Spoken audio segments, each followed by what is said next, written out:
안녕하세요. 산호라면의 나레이터 서희연입니다.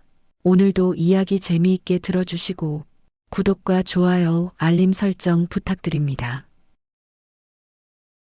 재계 1위 대기업 회장 최태성의 75번째 생일은 예년과 다를 바 없이 조용했습니다. 40층 높이의 본사 건물 꼭대기에 자리한 그의 집무실에는 온갖 축하 화환과 선물들이 산더미처럼 쌓여 있었죠. 하지만 정작 그 화려한 선물들의 주인인 태성의 얼굴에는 기쁨 대신 깊은 그늘이 드리워져 있었어요.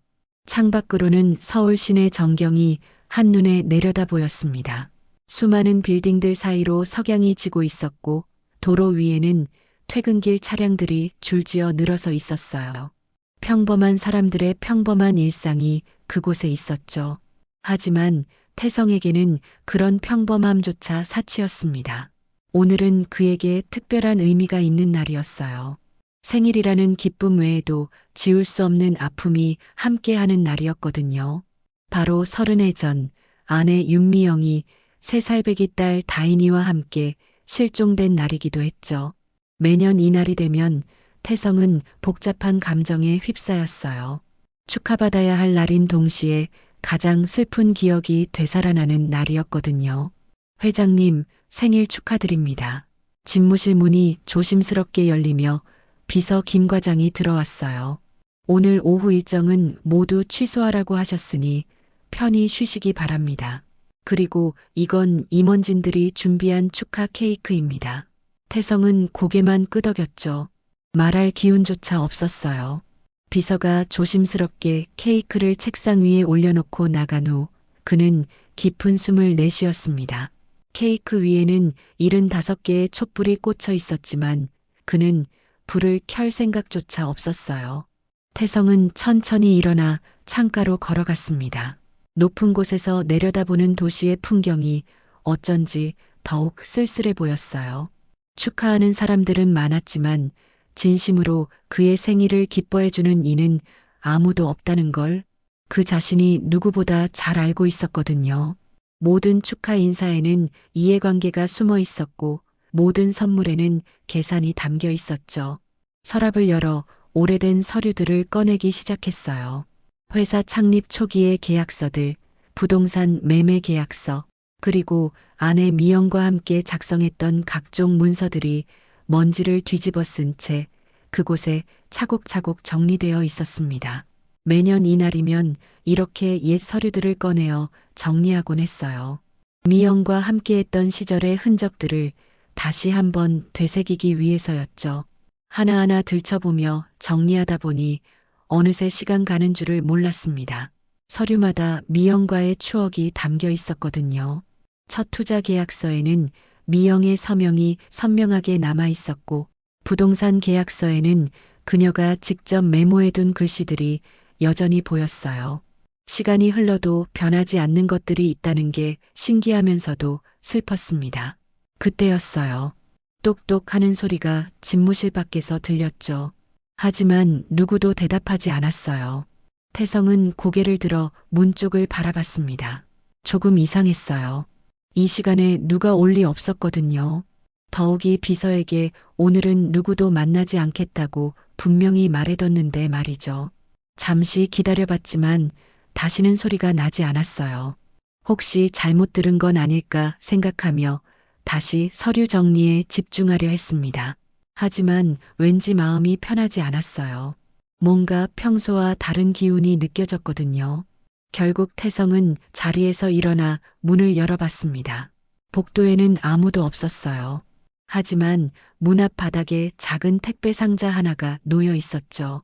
상자는 갈색 종이로 포장되어 있었고 그 위에는 택배사 라벨이나 발신인 정보가 제대로 붙어 있지 않았어요. 그냥 평범한 갈색 종이 상자였습니다. 태성은 상자를 집어들었어요. 생각보다 가벼웠죠. 크기도 그리 크지 않았고요. 하지만 뭔가 묵직한 느낌이 들었어요. 무게 때문이 아니라 알 수 없는 예감 때문이었죠. 누가 보낸 걸까요? 오늘이 자신의 생일이라는 걸 아는 사람은 많았지만 이런 식으로 익명으로 선물을 보낼 이유가 있는 사람은 떠오르지 않았어요. 집무실로 돌아가 책상 위에 상자를 올려놓고 한참을 바라봤습니다.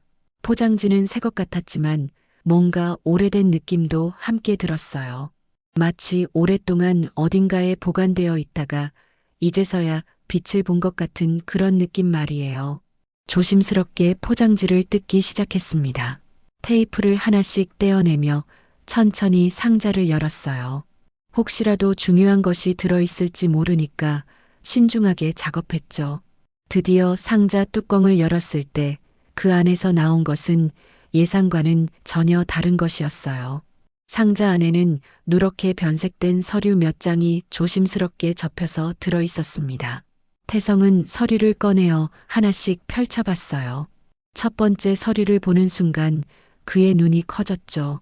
1980년대 양식의 유산 상속 서류였거든요.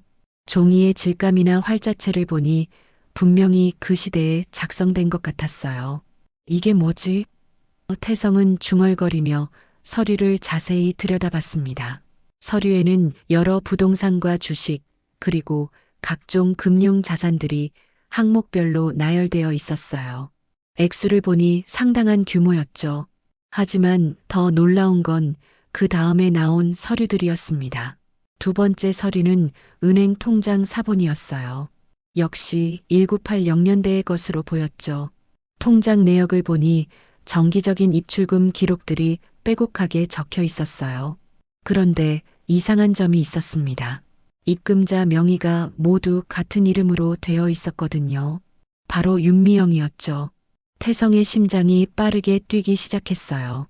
미영의 이름이 적힌 서류를 보는 것만으로도 가슴이 아팠거든요. 하지만 동시에 궁금증도 생겼습니다. 이 서류들은 대체 어디서 나온 걸까요? 그리고 왜 지금 자신에게 전달된 걸까요? 세 번째 서류를 펼쳤을 때 태성은 완전히 얼어붙었습니다. 그것은 유언장이었거든요.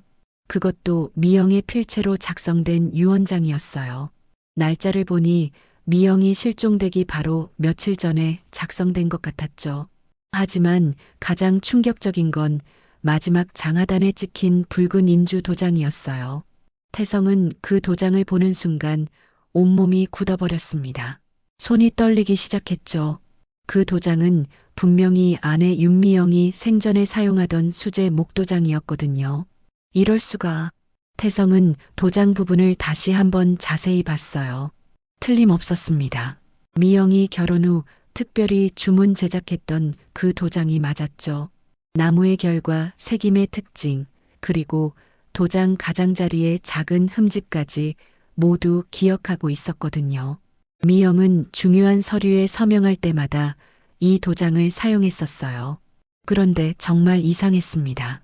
이 도장은 미영이 실종된 이후 완전히 사라져버렸던 것이었거든요.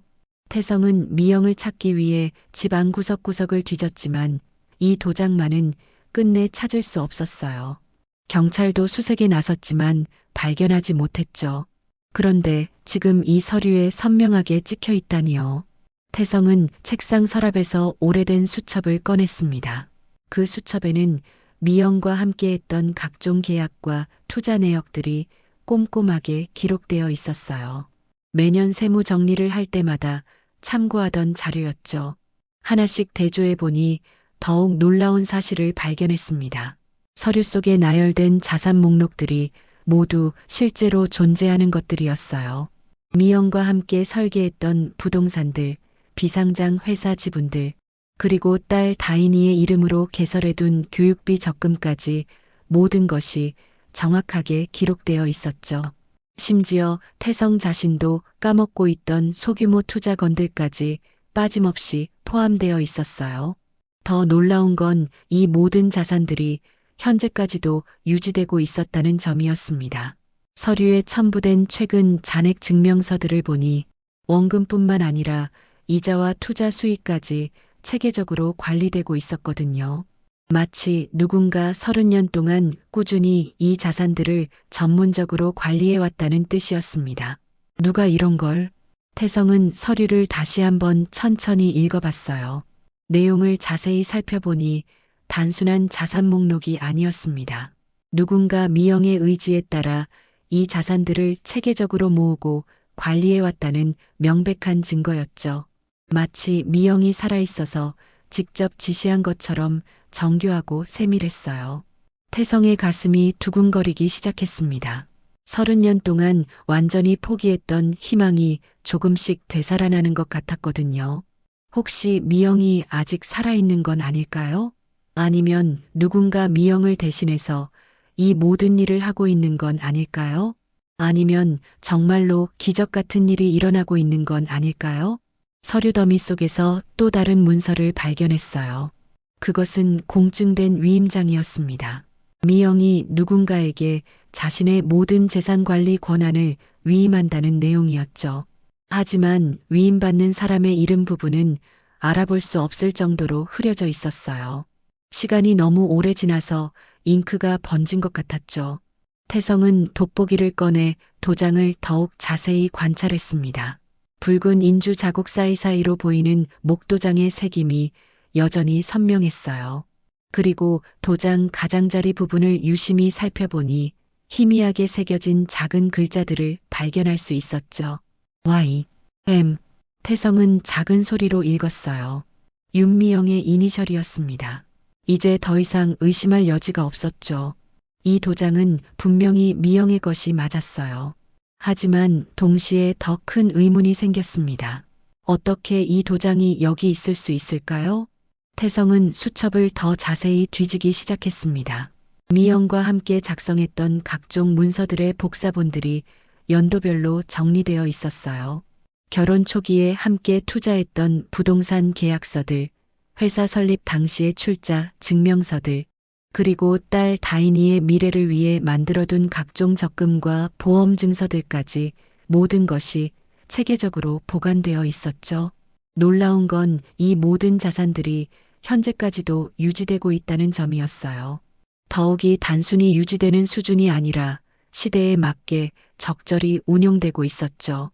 부동산은 재개발 등으로 가치가 상승했고 주식 투자는 적절한 시점에 매도와 매수가 이루어져 수익을 내고 있었어요. 이런 일이 우연히 일어날 수는 없었습니다. 태성은 서류 중에서 특별한 문서 하나를 발견했어요. 그것은 유언서의 일부로 보였는데 미영의 필체로 쓰여져 있었죠. 내용을 읽어보니 가슴이 뭉클해졌습니다. 만약 내가 먼저 세상을 떠나게 된다면 이 모든 자산은 우리 딸 다인이를 위해 사용되어야 한다. 다인이가 성장해서 이 진실을 알게 될 때까지 누군가 이 약속을 지켜주기를 바란다. 그리고 언젠가 다인이가 아버지를 찾게 될 그날을 위해서 말이다. 태성의 눈가가 뜨거워졌어요. 이건 분명히 미영의 글씨체였죠. 그 특유의 둥글고 정성스러운 글씨체를 어떻게 잊을 수 있겠어요. 그런데 더 중요한 건 유언서의 내용이었습니다. 마치 다인이가 살아있다는 것을 전제로 작성된 것 같았거든요. 태성은 딸 다인이가 미영과 함께 실종되었다고 생각해왔어요. 당시 다인이는 겨우 3살이었죠. 경찰 수사 결과도 모녀가 함께 사라진 것으로 결론 지어졌고요. 하지만 이 유언서를 보니 마치 다인이가 성장할 것을 확신하고 쓴 것 같았어요. 혹시 다인이가? 태성은 중얼거렸습니다. 가슴이 더욱 두근거렸어요. 만약 딸이 살아있다면? 그리고 누군가 딸을 키워주고 있었다면? 상상만 해도 눈물이 날 것 같았어요. 태성은 서류들을 다시 한번 꼼꼼히 살펴봤습니다. 자산관리 내역을 자세히 보니 정기적으로 교육비와 생활비 명목의 출금 기록들이 있었어요. 액수도 아이가 성장하면서 점점 늘어나는 패턴을 보였죠. 유치원비에서 시작해서 초등학교, 중학교, 고등학교 그리고 대학교 등록금까지 모든 것이 체계적으로 지출되고 있었어요. 이것은 단순한 우연일 수 없었습니다. 분명히 누군가 다인이를 키우기 위해 이 돈을 사용해온 것이었죠. 그리고 그 누군가는 미영의 유언에 따라 30년 동안 약속을 지켜온 사람이었어요. 태성은 또 다른 서류를 발견했습니다. 그것은 신탁 계약서였어요. 미영이 신뢰할 만한 누군가에게 자신의 재산을 맡기고 그 사람이 다인이를 대신 키워달라는 내용이었죠. 하지만 신탁을 맡은 사람의 이름 부분은 역시 알아볼 수 없을 정도로 손상되어 있었어요. 그런데 계약서 말미에 특별한 조항이 있었습니다. 다인이가 성인이 되어 아버지를 찾고 싶어 할 때 이 모든 진실을 알려주어야 한다. 그리고 가족이 다시 만날 수 있도록 도와주어야 한다는 내용이었죠. 태성은 이 조항을 읽으며 전율을 느꼈어요. 미영이 이미 모든 것을 계획해 두었던 것 같았거든요. 자신이 사라진 후에도 다인이가 안전하게 성장할 수 있도록, 그리고 언젠가 가족이 다시 만날 수 있도록 모든 준비를 해둔 것이었죠. 태성이 서류들을 차례대로 정리하던 중 상자 바닥구석에서 작은 봉투 하나를 발견했습니다. 봉투는 옅은 크림색이었고 다른 서류들과 달리 비교적 최근에 만들어진 것 같았어요.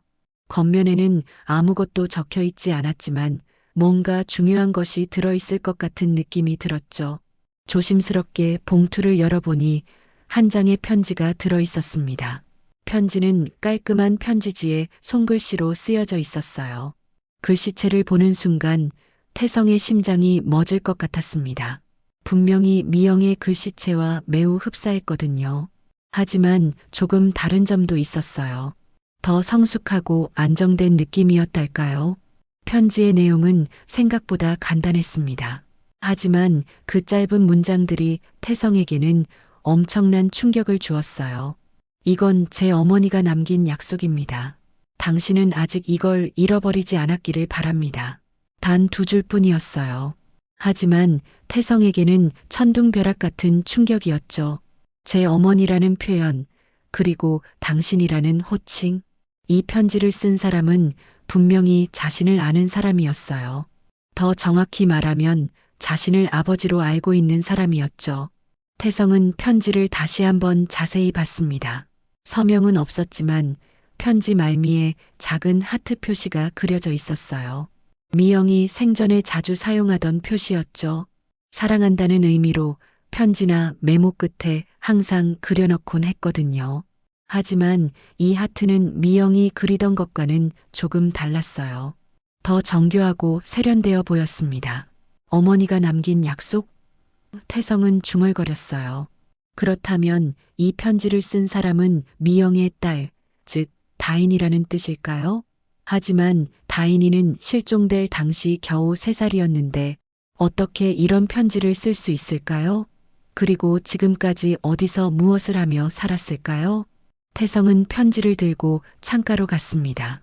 석양빛에 비쳐 편지를 다시 한번 자세히 살펴봤어요.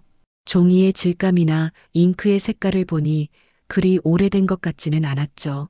아마 최근 몇 달 이내에 쓰여진 것 같았어요. 그렇다면 정말로 다인이가 살아있다는 뜻일까요? 편지 내용을 다시 읽어보니 더 깊은 의미가 숨어 있는 것 같았어요. 당신은 아직 이걸 잃어버리지 않았기를 바랍니다라는 문장이 특히 그랬죠. 여기서 이것이 무엇을 의미하는 걸까요? 미영에 대한 사랑? 가족에 대한 그리움? 아니면 언젠가 다시 만날 수 있다는 희망? 태성의 마음속에 여러 가지 감정이 교차했어요. 기쁨과 슬픔, 희망과 두려움이 뒤섞여 있었죠. 만약 정말로 다인이가 살아있다면 그동안 얼마나 많은 것을 놓쳤을까요? 딸의 성장 과정을 지켜보지 못한 것, 함께 시간을 보내지 못한 것들이 한꺼번에 아쉬움으로 다가왔어요. 태성은 편지를 조심스럽게 접어서 가슴 주머니에 넣었습니다. 이 편지는 단순한 종이 한 장이 아니었어요. 30년 동안 끊어져 있던 가족과의 연결고리일지도 모르거든요. 혹시 이것이 새로운 시작의 신호일까요? 책상으로 돌아가 다시 서류들을 살펴봤습니다. 이제 모든 것이 다르게 보였어요. 이 서류들은 단순한 자산 목록이 아니라 살아있는 누군가가 보낸 간절한 메시지였죠. 그리고 그 메시지는 아직 늦지 않았다는 것이었어요. 태성은 미영의 사진이 걸린 벽을 바라봤습니다. 사진 속 미영은 환하게 웃고 있었어요. 마치 이 순간을 기다려왔다는 듯이 말이죠. 미영아, 우리 다인이가 정말 살아있는 걸까? 태성은 조용히 물었어요. 물론 대답은 없었지만 왠지 미영이 고개를 끄덕이는 것 같았어요. 그날 밤 태성은 잠들 수 없었습니다. 편지의 내용이 계속 머릿속을 맴돌았거든요. 특히 어머니가 남긴 약속이라는 표현이 그랬어요. 미영이 대체 어떤 약속을 남겼을까요? 그리고 그 약속을 지키기 위해 누군가 30년 동안 노력해온 것일까요? 태성은 침대에서 일어나 서재로 갔어요. 그곳에는 미영과 다인이의 사진들이 가득했죠. 매일 밤 그 사진들을 보며 그리움을 달래곤 했거든요. 하지만 오늘 밤은 달랐어요. 그리움이 아니라 기대감으로 사진을 바라보고 있었어요. 3살 때의 다인이 사진을 유심히 봤습니다. 동그란 눈과 작은 코, 그리고 해맑은 미소가 인상적이었어요. 만약 다인이가 정말 살아있다면 지금은 33살이 되었을 거예요. 어떤 모습으로 자랐을까요? 미영을 닮았을까요? 아니면 자신을 닮았을까요? 태성은 편지를 다시 꺼내 읽었어요. 글씨체를 자세히 살펴보니 확실히 미영과 닮은 부분이 많았어요. 이응의 둥근 모양이나 미음의 각진 형태가 특히 그랬죠. 하지만 전체적으로는 더 현대적이고 세련된 느낌이었어요. 교육을 잘 받은 사람의 글씨체 같았죠. 문득 태성은 생각했어요. 만약 정말로 다인이가 살아있다면 왜 이제서야 연락을 해온 걸까요? 30년 동안 어디서 무엇을 하며 살았을까요? 그리고 자신을 원망하고 있지는 않을까요? 가족을 지키지 못한 아버지를 말이에요. 하지만 편지의 톤을 보면 원망보다는 그리움이 느껴졌어요. 당신은 아직 이걸 잃어버리지 않았기를 바랍니다라는 문장에서는 오히려 걱정과 애정이 묻어났죠. 마치 아버지가 자신을 잊어버리지 않았기를 바라는 마음 같았어요. 태성은 창밖을 바라봤습니다. 도시의 불빛들이 반짝이고 있었어요. 그 수많은 불빛 중 하나 아래에서 다인이가 살고 있을까요? 혹시 같은 하늘을 보며 자신을 생각하고 있을까요? 다음 날 아침 태성은 평소보다 일찍 회사에 도착했습니다. 밤새 잠을 제대로 이루지 못했지만 오히려 정신은 더 맑았어요. 해야 할 일이 생겼거든요. 바로 어제 받은 택배의 출처를 추적하는 것이었죠. 김 과장을 불러주세요. 태성은 비서에게 말했어요. 김 과장은 회사에서 가장 믿을 만한 직원 중 하나였고 이런 민감한 일을 맡기기에 적합한 사람이었죠. 회장님 부르셨습니까? 김 과장이 들어왔어요. 어제 제 집무실로 배달된 택배에 대해 조사해 주세요. 언제 도착했는지, 누가 가져왔는지, 그리고 경비실에 혹시 CCTV 영상이 있는지 확인해 보세요. 아, 그리고 이 일은 절대 비밀로 해주세요. 김 과장은 고개를 끄덕이며 즉시 조사에 나섰어요. 태성은 그동안 어제 받은 서류들을 다시 한번 꼼꼼히 살펴봤습니다. 밤새 생각해보니 놓친 부분들이 있을 것 같았거든요. 1시간 후 김 과장이 결과를 가지고 왔습니다. 회장님, 택배는 어제 오후 5시 10분경에 도착했습니다. 하지만 일반 택배 기사가 가져온 게 아니라 젊은 여성분이 직접 전달했다고 해요. 젊은 여성이요? 태성의 목소리에 떨림이 있었어요. 네, 경비 아저씨 말로는 20대 후반에서 30대 초반 정도로 보이는 여성분이었다고 합니다. 키는 중간 정도였고 긴 머리에 단정한 옷차림이었다고 해요. 그리고 CCTV 영상도 확인했습니다. 김 과장은 태블릿을 꺼내 영상을 보여줬어요. 화면에는 긴 머리를 한 젊은 여성이 택배 상자를 들고 건물 로비로 들어오는 모습이 찍혀 있었죠. 하지만 얼굴은 마스크와 선글라스, 그리고 모자 때문에 거의 보이지 않았어요. 다른 각도의 영상은 없나요? 태성이 물었습니다. 네, 몇 개 더 있습니다. 김 과장이 다른 영상들을 차례로 보여줬어요. 엘리베이터 안에서 찍힌 영상에서는 여성의 옆모습이 조금 더 선명하게 보였죠. 그리고 엘리베이터에서 내리는 순간의 뒷모습도 확인할 수 있었어요. 태성은 그 순간 숨이 멎을 것 같았어요. 여성의 옆모습과 걸음걸이, 그리고 전체적인 체형이 미영과 너무나 닮아 있었거든요. 특히 코와 턱선의 라인이 거의 똑같았죠. 하지만 미영보다는 더 날씬하고 키도 조금 더 커 보였어요. 회장님, 괜찮으세요? 얼굴이 많이 안 좋아 보이는데요. 김 과장이 걱정스럽게 물었어요. 아니에요, 괜찮습니다. 계속 보여주세요. 태성은 간신히 말했죠. 다음 영상에서는 더 놀라운 것을 발견했어요. 여성이 들고 있던 가방의 일부가 화면에 잡힌 것이었죠. 가방은 고급스러운 가죽 소재였고 측면에 작은 이름표가 달려 있었어요. 화질이 완벽하지는 않았지만 태성은 그 글씨를 읽을 수 있었어요. 윤다인. 태성은 거의 들리지 않을 정도로 작은 소리로 중얼거렸습니다. 뭐라고 하셨나요? 김 과장이 물었어요. 아무것도 아닙니다. 이 영상들을 모두 고화질로 복사해서 제게 주세요. 그리고 혹시 이 여성에 대해 더 자세히 알아볼 수 있는 방법이 있을까요? 건물 출입 기록을 확인해 볼 수는 있겠지만 방문자 등록을 하지 않고 들어온 것 같습니다. 경비실에서도 신원 확인을 하지 않았다고 해요. 너무 자연스럽게 들어와서 직원인 줄 알았다고 합니다.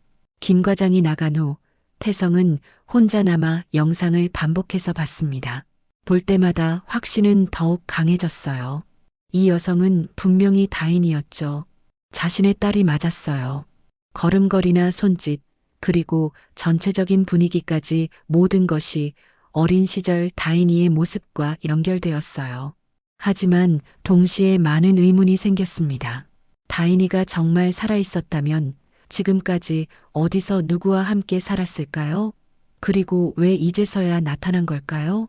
더 중요한 건 미영은 어떻게 된 걸까요? 태성은 오래된 가족 앨범을 꺼내 다인이의 어린 시절 사진들을 찾아봤어요.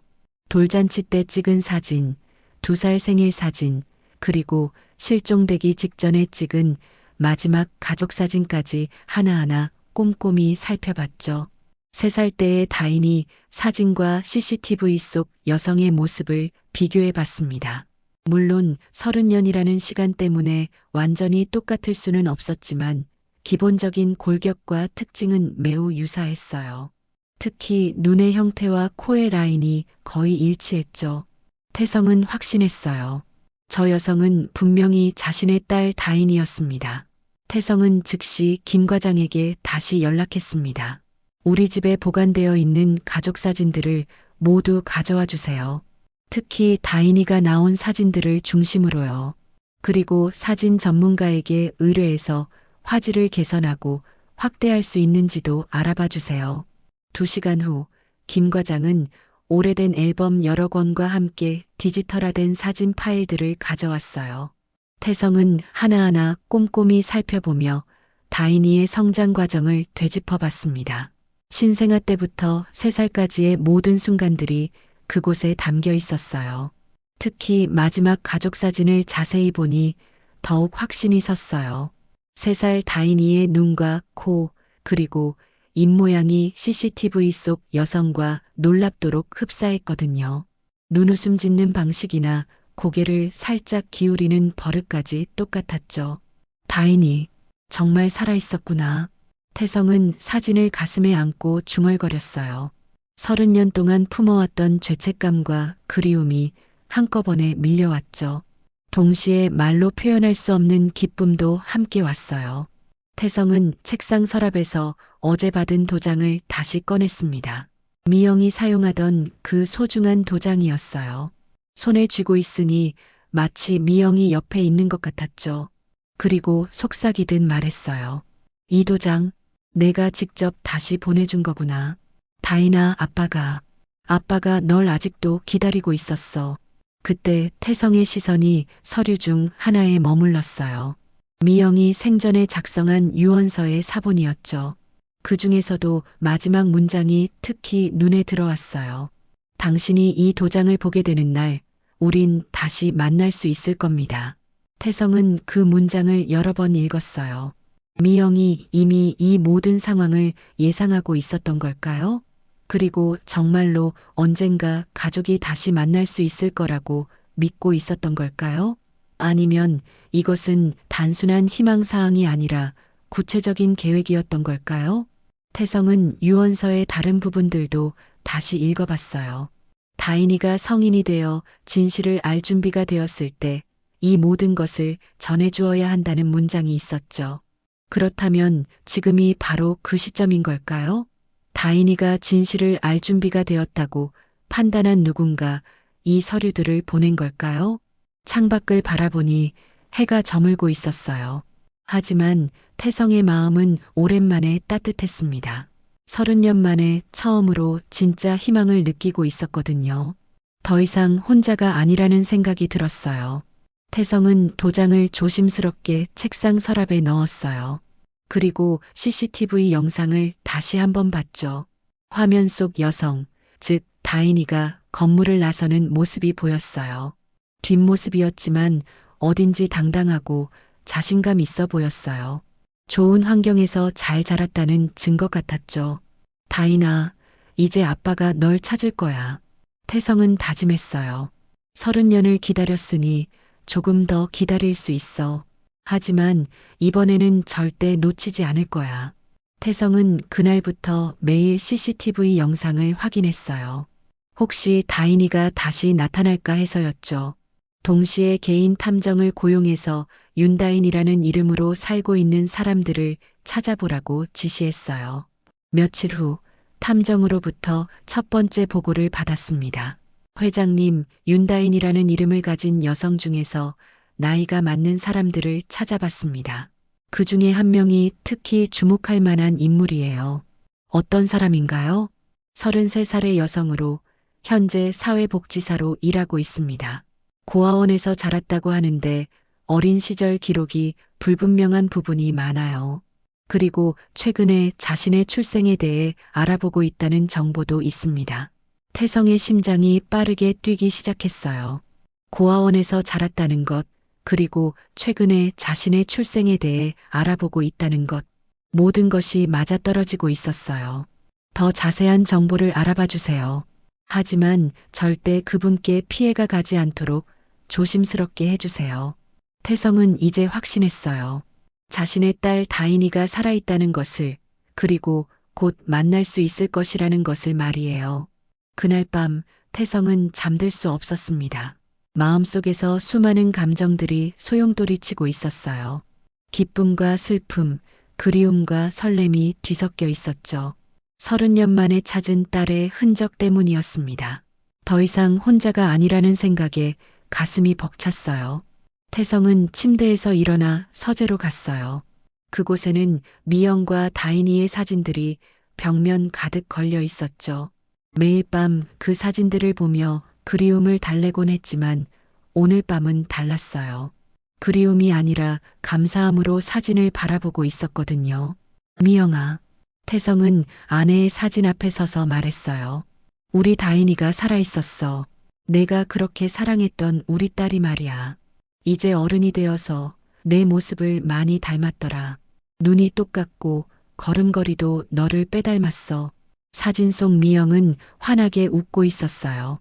마치 이 순간을 기다려왔다는 듯이 말이죠.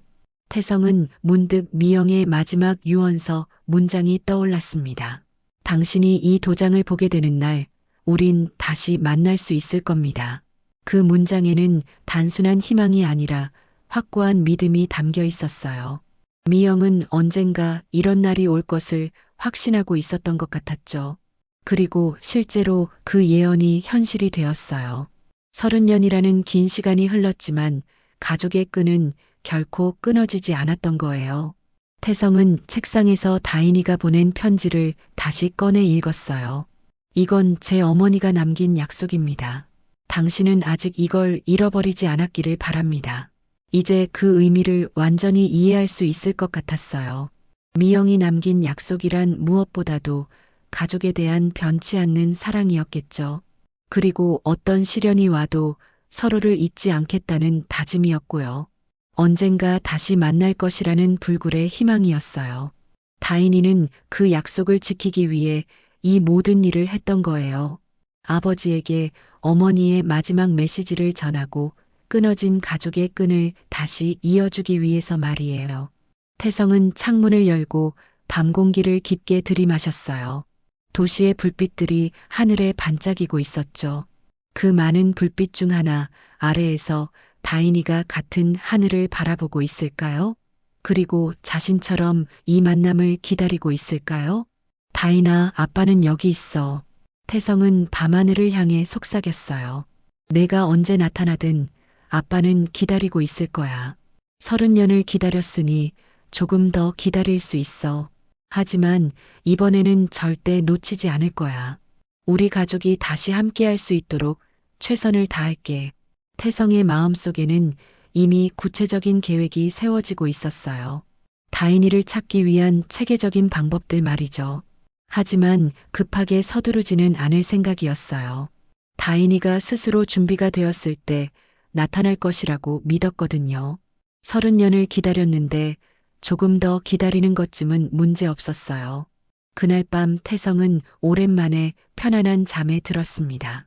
꿈속에서 어린 다인이가 나타나 말했어요. 아빠, 곧 만날 수 있을 거예요. 저 많이 컸어요. 아빠를 많이 닮았다고 하더라고요. 그리고 미영도 나타나 태성의 손을 잡으며 미소 지었죠. 고생 많았어요. 이제 우리 가족이 다시 함께할 수 있어요. 다인이가 당신을 정말 보고 싶어 해요. 태성은 꿈속에서도 울고 있었어요. 하지만 그것은 슬픔의 눈물이 아니라 기쁨의 눈물이었죠. 30년 동안 마음속에 쌓아두었던 모든 감정들이 한꺼번에 흘러나오는 것 같았어요. 죄책감도 그리움도 외로움도 모두 씻겨 내려가는 느낌이었습니다. 아침이 되어 태성이 눈을 떴을 때 그의 얼굴에는 오랜만에 평화로운 미소가 떠올라 있었어요. 창밖으로는 따뜻한 햇살이 가득 들어오고 있었죠. 마치 새로운 시작을 알리는 축복의 빛 같았어요. 태성은 세수를 하고 평소보다 더 정성스럽게 정장을 차려입었어요. 오늘부터는 모든 것이 달라질 거라고 다짐했죠. 더 이상 과거에만 얽매여 살지 않을 거예요. 대신 미래를 향해 당당하게 나아갈 생각이었습니다. 다인이와 다시 만날 그 소중한 날을 위해서 말이에요. 회사에 도착한 태성은 평소와 완전히 다른 모습이었어요. 직원들과 인사할 때도 더욱 따뜻하고 진심 어린 미소를 지었고 회의 중에도 더 적극적이고 긍정적으로 참여했죠. 비서 김 과장은 회장님의 놀라운 변화를 눈치챘지만 그 구체적인 이유는 알 수 없었어요. 점심시간에 태성은 혼자 옥상 정원에 올라갔습니다. 그곳에서 도시락을 먹으며 푸른 하늘을 바라봤어요. 하얀 구름들이 천천히 흘러가고 있었죠. 그 평화로운 구름들을 보며 태성은 깊이 생각했습니다. 시간이 아무리 흘러도 변하지 않는 게 있구나. 가족에 대한 깊은 사랑, 그리고 다시 만나고 싶다는 간절한 마음. 그런 소중한 감정들은 아무리 오랜 세월이 지나도 결코 변하지 않는 것 같았어요. 오히려 시간이 지날수록 더욱 깊어지고 진해지는 것 같았죠.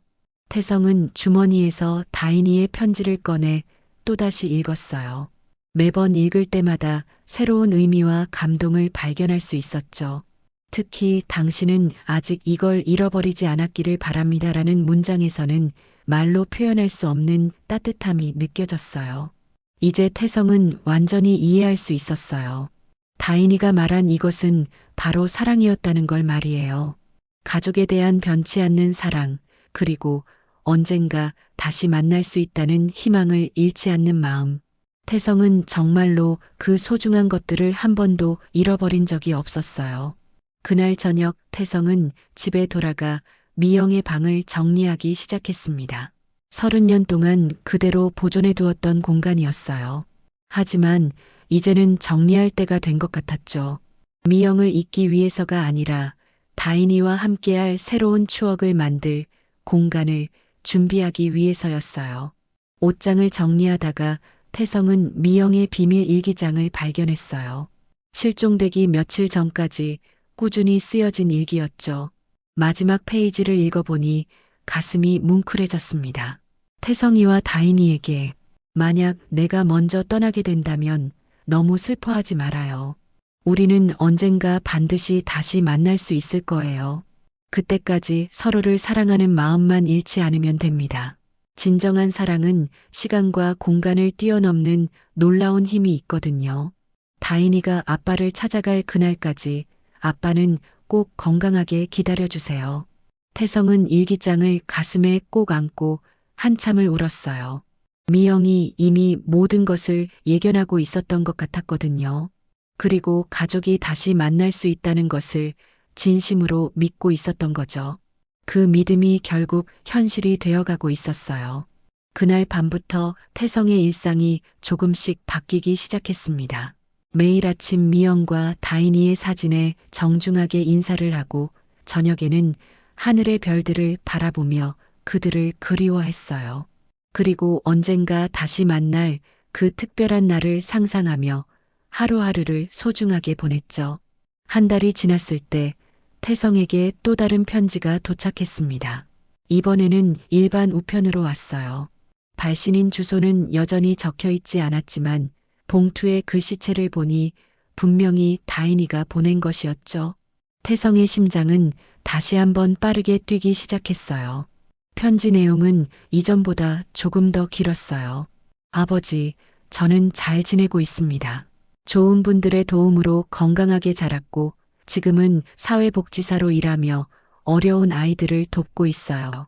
어머니가 항상 말씀하셨던 것처럼 사랑을 나누며 살려고 노력하고 있습니다.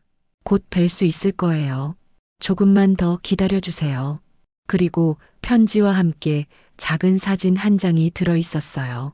성인이 된 다인이의 모습이었죠. 사진 속 다인이는 아이들과 함께 웃고 있는 모습이었는데 그 밝은 미소가 어린 시절 그대로였어요. 사진 속 다인이는 미영을 정말 많이 닮아 있었어요. 특히 눈매와 미소가 거의 똑같았죠. 하지만 태성의 진중한 표정과 따뜻한 눈빛도 함께 가지고 있었어요. 정말로 그들의 딸이 분명했어요. 태성은 사진을 보며 또 한 번 감동의 눈물을 흘렸습니다. 하지만 이번에는 슬픔이 아니라 벅찬 기쁨의 눈물이었어요. 그 후로도 다인이는 한 달에 한 번씩 편지를 보냈어요. 자신의 근황을 알리고 아버지에 대한 그리움과 사랑을 표현하는 내용들이었죠. 편지를 통해 태성은 다인이가 훌륭한 사람으로 성장했다는 것을 알 수 있었어요. 고아원에서 자라면서도 올바른 가치관을 가지고 다른 사람들을 돕는 일에 헌신하고 있었거든요. 태성은 그 편지들을 모두 소중히 보관했어요. 그리고 언젠가 다인이와 직접 만나서 그동안 하지 못했던 모든 이야기를 나누는 날을 간절히 기다렸습니다. 30년 동안 쌓인 그리움과 사랑을 모두 전해주고 싶었어요. 어느 봄날 태성에게 특별한 편지가 도착했습니다. 다인이가 직접 만나자고 제안한 편지였어요. 아버지, 이제 준비가 되었습니다. 어머니가 우리를 위해 남겨두신 장소에서 만나요. 토요일 오후 3시 한강공원 벚꽃나무 아래에서 기다리겠습니다. 어머니가 제일 좋아하셨던 그곳에서요. 태성은 그 장소를 기억하고 있었어요. 미영과 어린 다인이와 함께 자주 산책하던 곳이었죠. 벚꽃이 필 때면 세 가족이 함께 피크닉을 즐기던 추억의 장소였어요. 드디어 그 토요일이 되었습니다. 태성은 평생 이렇게 떨려본 적이 없었어요. 30년 만에 딸을 만난다는 생각에 가슴이 터질 것 같았죠. 미영의 도장을 주머니에 넣고 다인이의 모든 편지들을 가방에 담아서 약속 장소로 향했어요. 한강공원에 도착했을 때 벚꽃나무 아래에는 이미 한 여성이 서 있었어요. CCTV에서 봤던 그 여성이었죠. 다인이었어요. 태성은 멀리서부터 그녀를 알아볼 수 있었어요. 미영과 똑같은 자세로 벚꽃을 바라보고 있었거든요. 태성이 천천히 다가가자 다인이도 그를 향해 걸어왔어요. 서로 멈춰선 거리는 불과 몇 미터였지만 그 사이에는 30년의 시간이 흘러 있었어요. 아버지, 다인이가 먼저 말을 걸었어요. 목소리가 떨리고 있었죠. 다인아, 우리 다인이. 태성도 목이 메어 제대로 말을 할 수 없었어요. 두 사람은 그렇게 서로를 바라보며 눈물을 흘렸습니다. 말이 필요 없었어요. 30년 동안 쌓였던 그리움과 사랑이 그 순간 모두 전해졌거든요. 아버지, 저 많이 컸죠? 다인이가 미소 지으며 말했어요. 그래, 정말 많이 컸구나. 엄마를 많이 닮았어. 태성도 눈물을 닦으며 대답했어요. 어머니가 항상 말씀하셨어요. 아버지는 세상에서 제일 좋은 분이라고요. 그리고 언젠가 꼭 다시 만날 수 있을 거라고 하셨어요. 그날 오후 아버지와 딸은 벚꽃나무 아래에서 30년 동안 하지 못했던 모든 이야기를 나누었습니다. 다인이는 어머니와 함께 멀리 있는 친척집에서 자랐다가 나중에 고아원으로 옮겨진 사연을 들려주었어요. 그리고 성인이 되어서야 자신의 진짜 정체성을 알게 되었다고 했죠. 태성은 그동안 딸을 찾기 위해 얼마나 노력했는지, 그리고 매일 얼마나 그리워했는지를 털어놓았어요. 두 사람은 울기도 하고 웃기도 하며 잃어버린 시간을 조금씩 되찾아 나갔습니다. 해가 지고 있을 때 다인이가 말했어요. 아버지, 어머니가 마지막에 남기신 말씀이 있어요. 아버지를 만나면 꼭 전해드리라고 하셨어요. 뭐라고 하셨니? 사랑한다고 하셨어요.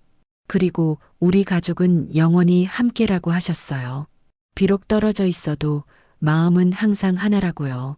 태성은 주머니에서 미영의 도장을 꺼내 다인이에게 보여주었어요. 이걸 내가 보내준 거구나. 네, 어머니가 제게 맡기셨어요. 때가 되면 아버지께 전해드리라고 하시면서요. 그날 저녁 태성과 다인이는 함께 집으로 돌아갔습니다. 30년 만에 다시 이루어진 가족이었어요. 집에 도착해서 다인이는 어머니의 방을 보며 눈물을 흘렸어요. 모든 것이 그대로 보존되어 있었거든요. 아버지, 정말 어머니를 많이 사랑하셨군요. 너와 엄마는 내 인생의 전부였어. 지금도 그래. 그날 밤 세 가족의 사진 앞에서 태성과 다인이는 미영을 위한 기도를 올렸어요. 그리고 앞으로 함께 만들어갈 새로운 추억들에 대해 이야기했죠. 미영이 남긴 약속은 마침내 이루어졌습니다. 사랑은 정말로 시간과 공간을 뛰어넘는 힘이 있었어요. 그리고 진정한 가족의 끈은 아무리 오랜 시간이 지나도 결코 끊어지지 않는다는 것을 증명했죠. 태성과 다인이는 이제 새로운 시작을 하게 되었습니다. 잃어버린 30년의 시간을 되찾을 수는 없지만 앞으로 만들어갈 시간들은 더욱 소중하고 아름다울 것이었어요. 그리고 어디선가 미영도 그들을 지켜보며 미소 짓고 있을 거예요.